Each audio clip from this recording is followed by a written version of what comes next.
Bana, sasa hivi Nay wa Mitego ambavyo tunaongea sasa hivi yupo katika chama cha CCM, na imekuwa ni ngumu sana kuelewa kwa sababu Nay wa Mitego tunayemfahamu bana, Nay wa Mitego kipindi cha nyuma alikuwa ni mtu ambaye ni mwanaharakati sana, anapenda nchi yake, lakini pia alikuwa anaipenda Chadema kwa sababu zake ambazo anazifahamu yeye. Lakini pia licha hivyo ni mtu ambaye alikuwa anakosoa sana serikali, lakini pia hata chama pinzani, nikiwa na maanisha CCM. Sasa leo hii mapema kwenye app au kwenye page ya Mange Kimambi amepost na akasema kwamba sasa hivi bana Nay yupo CCM bana, amepewa shilingi milioni 100 kwa ajili ya kuhama chama pinzani, nikiwa na maana Chadema, aelekea CCM, na amekubali. Kwa hiyo sasa hivi Nay mkimsikia sehemu yoyote bana kwenye upande wa CCM, kwa sababu kapewa shilingi, kupewa milioni 100 sio mchezo. Kwa hiyo Nay maamuzi ambayo ameyafanya ni hayo.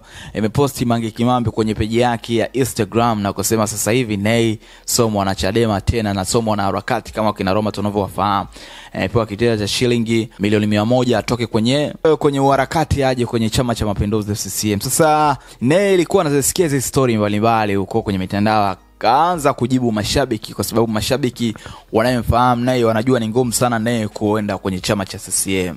Wakawa wanamwataki, wanasema je, ni kweli Nay umepata fedha hizi ambazo tunazisikia kwa Mange Kimambi, shilingi milioni 100 ukakataa chama chako?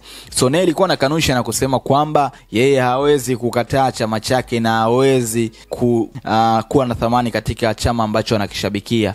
So comment nyingi sana alikuwa anazijibu Nay wa Mitego, ikiwa na maana kwamba anapingana na kauli ya Mange Kimambi.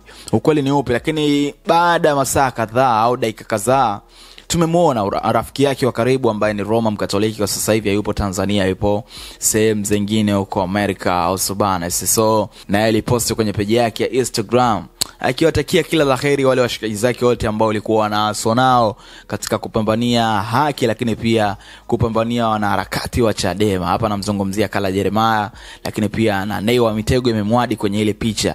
Picha ilikuwa inaongea sana, lakini ukislide picha ya pili inaonyesha kwamba emewafuta, ikiwa na maana kwamba hawapo kwenye listi ya watu ambao wanawaamini sana. Kama umeweza kushawishika na kwenda kwenye chama pinzani, kaona bora awe mwenyewe tu. Sasa hivi mwanaharakati ni mmoja tu, Roma Mkatoliki, ndo anaendelea kusema chama pinzani, lakini pia ni mtu ambaye wanazungumza sana siasa, muziki yao.